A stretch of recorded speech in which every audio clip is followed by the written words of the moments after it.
He then said that while he was about it, he would see to the chain for me, and at once began taking off the gear case. I did try to dissuade him from that. I told him what an experienced friend of mine once said to me solemnly, if anything goes wrong with your gear case, sell the machine and buy a new one. It comes cheaper. He said, people talk like that who understand nothing about machines. Nothing is easier than taking off a gear case. I had to confess he was right. In less than 5 minutes, he had the gear case in two pieces, lying on the path, and was groveling for Scrooge. He said it was always a mystery to him the way Scrooge disappeared. Common sense continued to whisper to me, stop him before he does any more mischief. You have a right to protect your own property from the ravages of a lunatic. Take him by the scruff of the neck and kick him out of the gate. But I am weak when it comes to hurting other people's feelings, and I let him muddle on. He gave up looking for the rest of the Scrooge. He said Scrooge had a knack of turning up when you least expected them, and that now he would see to the chain. He tightened it till would not move. Next he loosened it until it was twice as loose as it was before.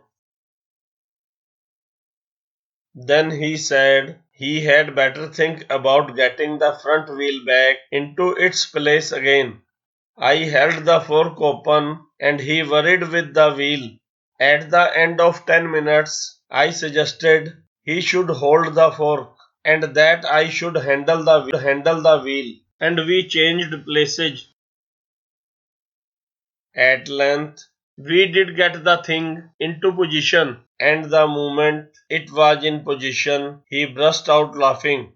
I said, what's the joke? He said, well, I am an ass.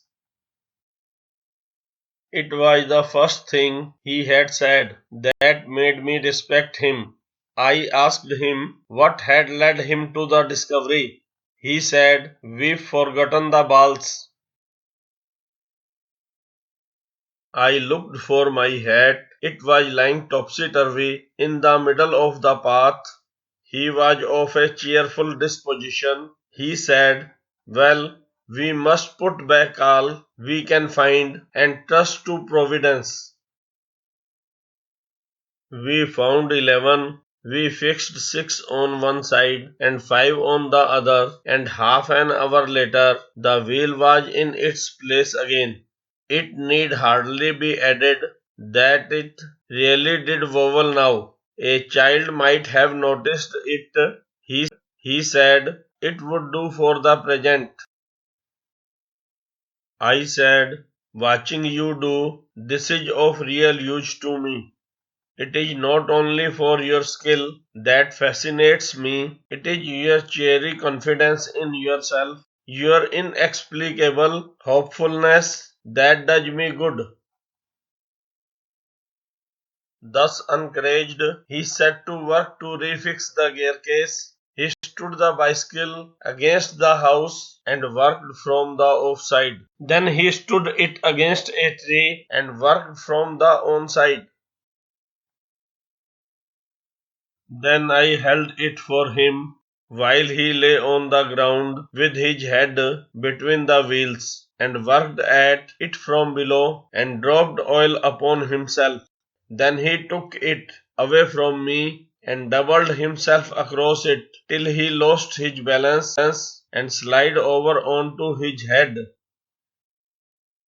Then he lost his temper and tried bullying the thing. The bicycle, I was glad to see, showed spirit, and subsequent proceedings degenerated into little else than a rough and tumble fight between him and the machine. One moment the bicycle would be on the gravel path and he on the top of it. The next, the position would be reserved, he on the gravel path, the bicycle on him. Now he would be standing, flushed with victory, the bicycle firmly fixed between his legs, but his trump would be short-lived. By a sudden, quick movement, it would free itself and, turning upon him, hit him sharply over the head with one of its handles.